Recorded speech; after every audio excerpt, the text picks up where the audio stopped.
What's going on, future entrepreneurs? I am back, and as you can see, today we're going to be doing a little bit of a different video. We're going to be talking about the reasons most people stay poor. Again, we're going to be talking about the reasons that most people stay poor. Now, these reasons aren't going to be reasons that everybody may agree with. If you do or you don't, you can comment down below.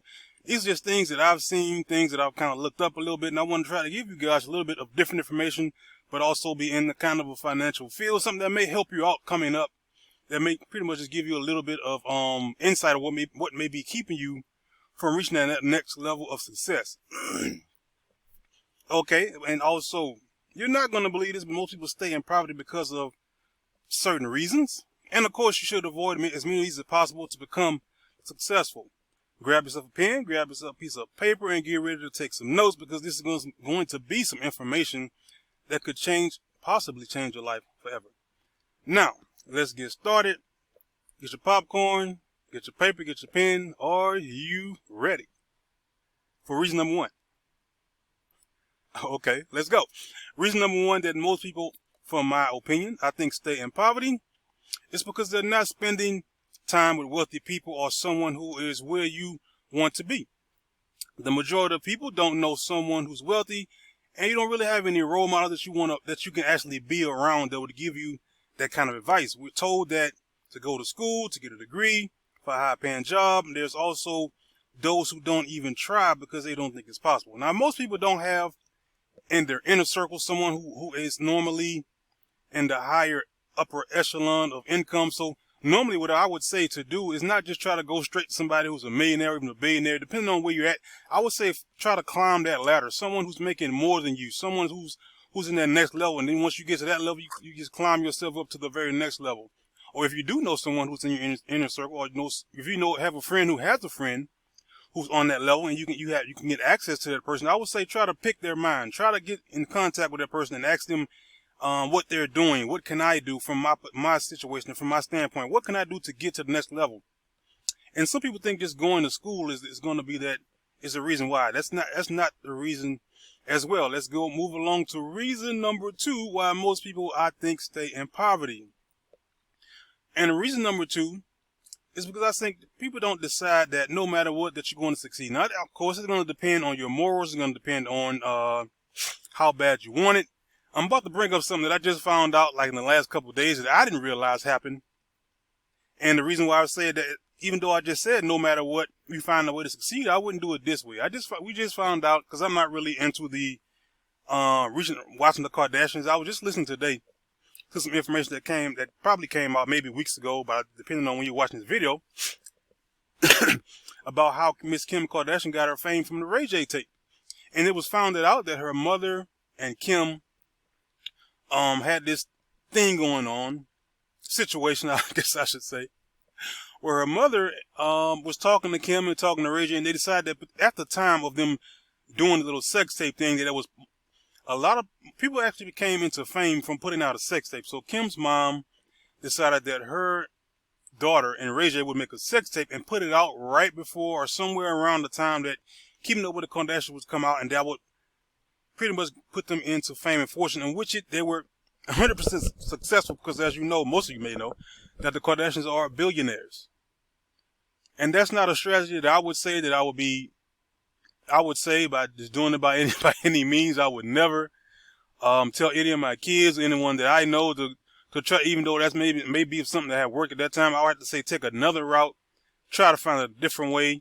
And most of us know that even right now, the assistant to the president of the United States, the Vice President Kamala Harris, kind of slept her way to the top. So I wouldn't advise it either. So I mean, there are things that you're more than likely going to be willing to do. There's going to be things you're going to more likely not willing to do. Depending on what it is, I would say keep your morals.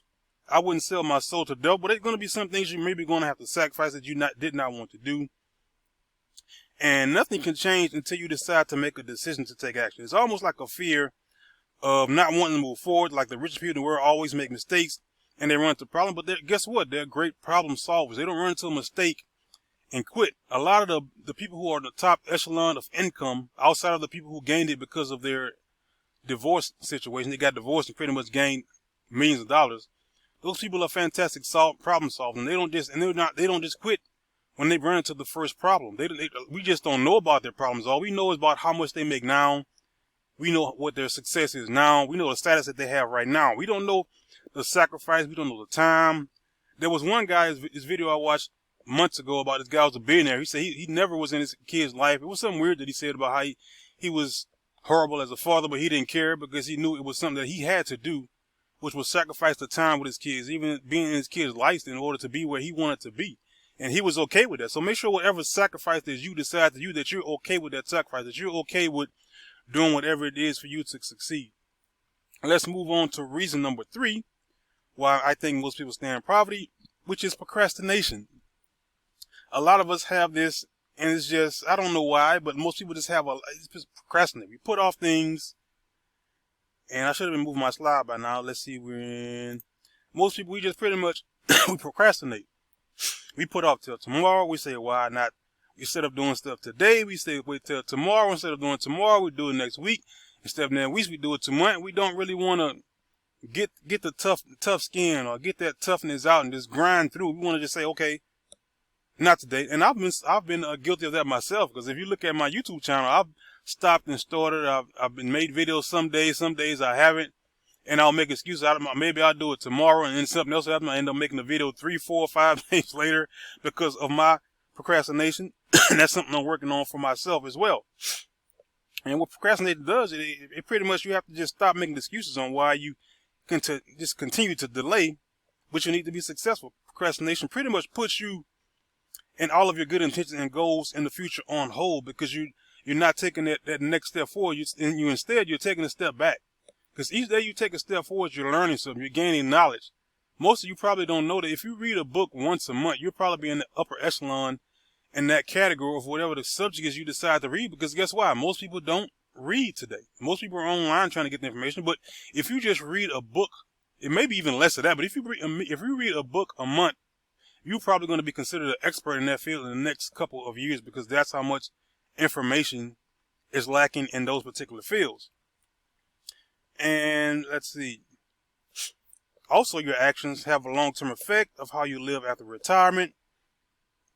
Getting regular doctor visits. Pretty much your health and how you live today, and normally follows you in pretty much everything you do. It becomes a habit.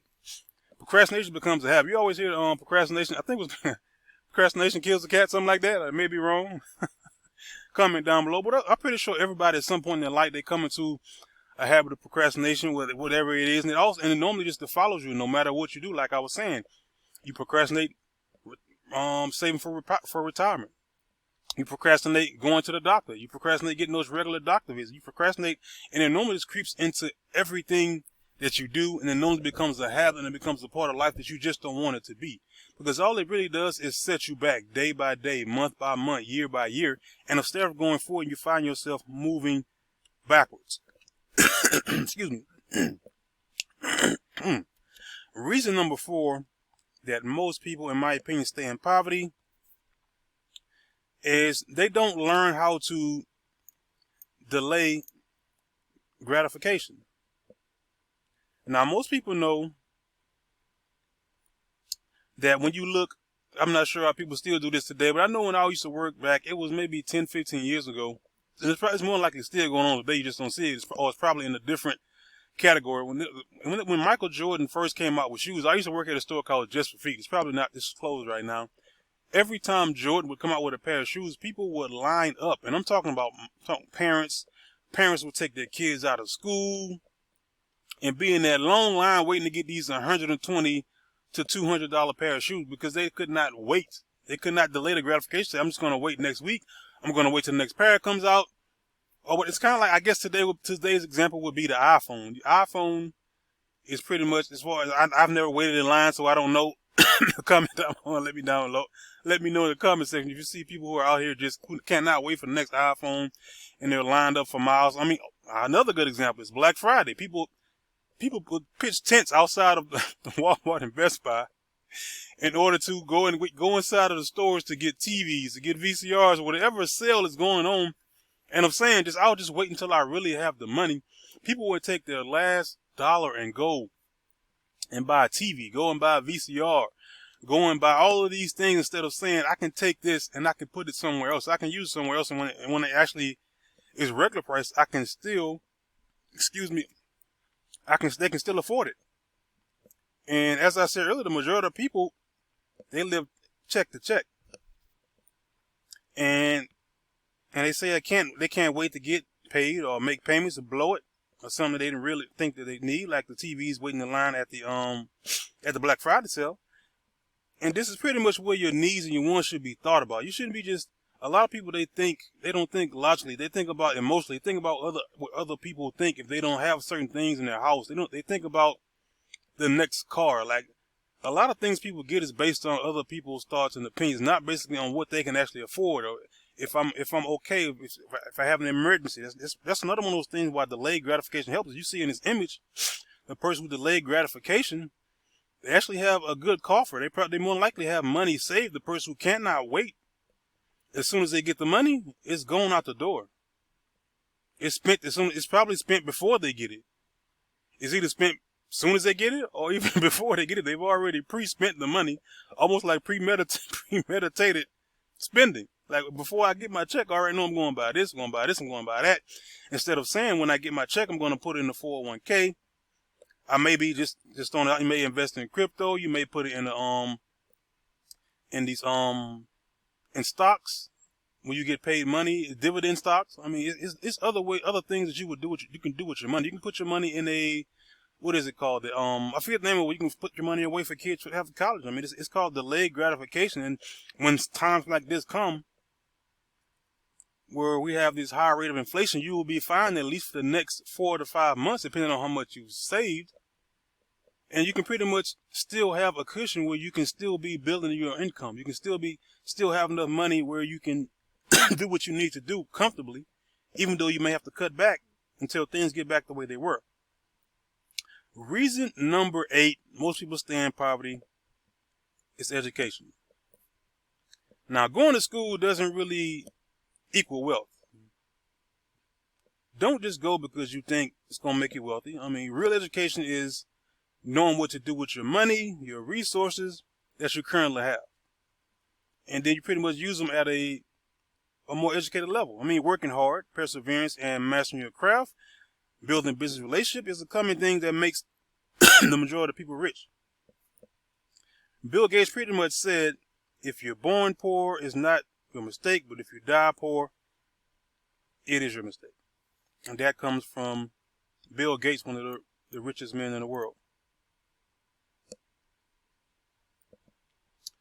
Okay, so I think I messed up that one, but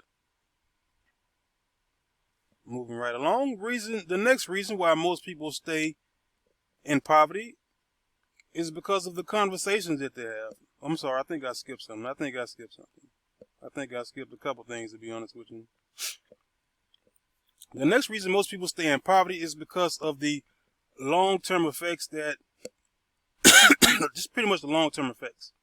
The long-term effects of not taking action on things that would have improvement to affect your life long-term, like I mentioned a minute ago. Like I was saying, dividend stocks pay you out just to own them. And if you would take some of that money instead of getting a car note, instead of getting the brand new house because everybody else got it, because instead of going and getting these shoes and these purses like most women do, you put the money somewhere else, and you pretty much have a long-term strategy instead of a short-term strategy. That's why I think, in my opinion, some ladies may get mad, but this is why most women, they may look like they have a lot of money, but they really don't have a lot of money. They just look like that. They have a lot of liabilities. They don't really have a lot of assets. And that's pretty much what's going to be long-lasting and long-standing, is when you have more assets than you have liabilities. Having purses and shoes and cars and homes. Some people say a house is actually an asset, but I don't think it's an asset until you've actually paid it off. If you haven't paid it off, it's still a liability. Even though people say, oh, you can earn income off of it, you can get paid off of it because of the interest or because of the market. But if it's not paid off, I don't think it's an asset. To me, I think it's really a liability. And pretty much people who think long term, they have a plan normally, which they end up better financially. Investing is, right now it's so easy to invest. Well, there's apps called there's Robinhood, and there's so many different apps you can use on your phone to even teach you how to invest. If you don't know how to invest, they tell you there's YouTube videos that show you how to invest. So a lot of things are accessible. A lot of things are even reasonable where you can invest there's an app called Acorns I have myself where you can invest $5 a week. If you don't have this somewhere just to start, especially as a teenager, you can start investing $5 a week. And that wouldn't you would even feel the $5 a week. And that's just something that's just to get you started, just to get you into the habit, into the feeling of just, I have money going here. That's pretty much going to be a long-term strategy that I can use that would help me out coming up. The next reason why most people stay in poverty is because of debt. The majority of people who pretty much are poor, they live check to check. And let's just say I can't wait to get paid, to make payments or blow it to something they really don't need. Like I was saying, like shoes earlier. Most people spend money on, it's pretty much just spending money on things that you really don't need. Like pretty much the same thing I said earlier. And the difference is rich people will say, I can't wait to get rid of these payments altogether. And most poor people, they pretty much accept having payments. They'll just, the only thing they look for is most of the time is payments. That's how you get into debt, because all you're looking for is these payments instead of just saying, I'm going to get this and I'm going to pay it off and just use it to build my credit. And then I'll just, later on, once I build my credit, I'm going to use this credit as an asset to help build my wealth instead of letting it become a liability because I have so many payments and they pretty much hurt instead of helping. Reason number 8, probably lost count by now. Maybe it may not be. I don't think it's number 8, but I'm just going to say them now. The next reason I think most people stay in poverty is they pretty much don't understand. They pretty much don't understand the value of time and opportunity. For example, most people are pretty much poor people. If you have the option, if you had a boss to come to you and tell you, you have these 2 shifts that you can work on, you can pick which one you want to work. Okay? And the options are you work $100 for a 10-hour shift, or you get $75 to $80 for a 5-hour shift. Which one would you more than likely take? Most people would say they would take the $100 for a 10-hour shift because of the amount of money, because it's more. Why would I want to work $75 when I can use $100 or the $80? And it's because you have more time left if you take the smaller shift than if you take the bigger shift. You don't really have enough time and enough energy if you work 10-hour shifts every single day, even though you're getting $100 for that shift. And if you think about it, you're actually getting paid more if you work the smaller shift, which would be 5 hours to $75 to $80 an hour, $75 or $80 for that day. So the way you value your time, your money, and your opportunity will also have an effect on that. And the last one is pretty much a bonus. I kind of just added it at the last minute. That's the last reason why I think most people stay in poverty. It's because of they're always complaining, or they're always just being distracted by the next big thing. A lot of people are just master complainers. They're lifelong complainers. All they do is complain and talk about this and that, and how it's somebody else's fault, it's this person's fault, it's that person's fault. And they never look within and never say, maybe if I'm not complaining, maybe if I can take this time and opportunity to go and learn something. If I can take this time and opportunity to go do something else besides complaining, then maybe I can find an asset, not liability. There's so many different things, because we live in the digital age, because we live in the age of computers, we live in the age of the internet, where there's so many different opportunities, there's so many different things you can learn, there's so many different it's a lot. Like, you can learn how to be an affiliate, you can learn how to trade crypto, you can learn how to do forex, you can learn how to do how to be a reseller. You can learn how to make money on Amazon. You can make money on Craigslist.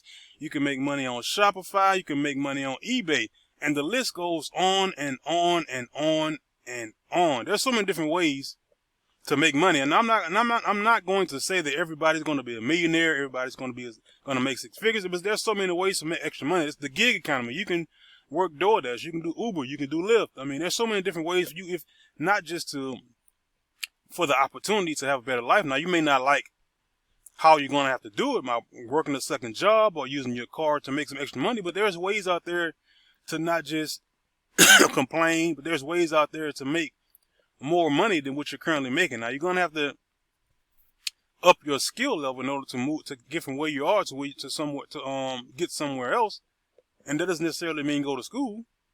But there's ways for you to up your skill level. There's online opportunities. There's courses that you can take. There's someone who was saying the other day you can learn how to be a you can learn how to be a, what is it called? I forget the name of it. It's cybersecurity. There's courses out there for that. There's free courses for that.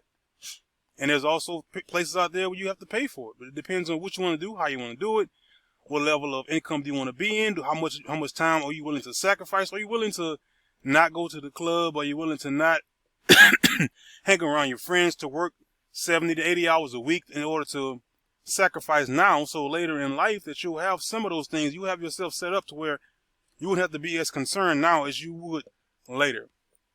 That's it. That's all, guys. I appreciate you watched all the way to the end. You might as well hit the like button. You might as well hit the subscribe button. You might as well hit the notification bell. Again, comment down below if you like these type of videos. If you do, I'll make more just like this. If not, I'll take it off of my bucket list of YouTube videos to add to the channel.